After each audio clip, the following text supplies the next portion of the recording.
Hello, my name is Edie Lush. I'm really delighted now to be here with Allan Pease. Allan Pease researches and studies the psychology of selling, relationships, and human communication. Together with his wife, Barbara, he's written 18 times best-selling books, 11 number ones on communication and relationships. He's been a consultant to prime ministers, presidents, TV stars, lawyers, and criminals. And we're delighted to be in conversation with him at the Recovery Summit today. So welcome, Allan. Hey, how is it down in Australia? Well, right now we're doing probably better than anybody in the world. I'm in southeast Queensland and up in the tropics, and all the borders are closed off, and we've got no COVID up here at all. We've pretty much beaten it. We tied it down early, and people generally obeyed the rules, and we're going pretty well, even though it's had serious economic effects here on most. Small businesses have been devastated, as they have everywhere.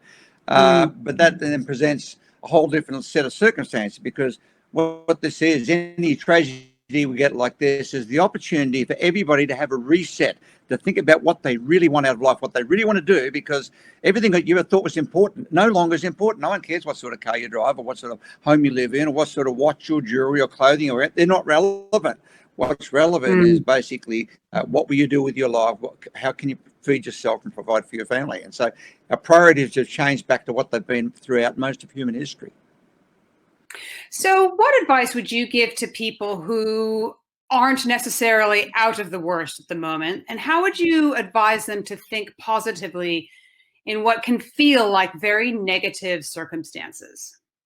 Well, not only does it feel like it for most people, it generally is. In Western cultures, we're better off than most other countries, because we have basic establishment of business, and we have basic money situations. We have government support in a lot of countries, where many other countries don't have any of that.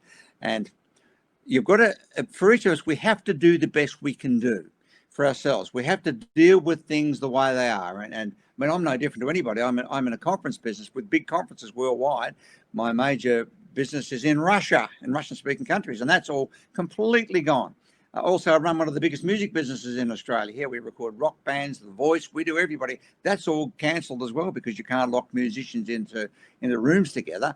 Plus, The musicians, they weren't doing very well in the good times, so they're doing even worse in the bad times. Now, it's easy to focus on what we don't have and what we don't want. And most people in life do that anyway. But in a crisis like this, it becomes almost the entire life for many people. Now, you've got to cope and do what you have to do to support yourself, feed yourself, and get through this. And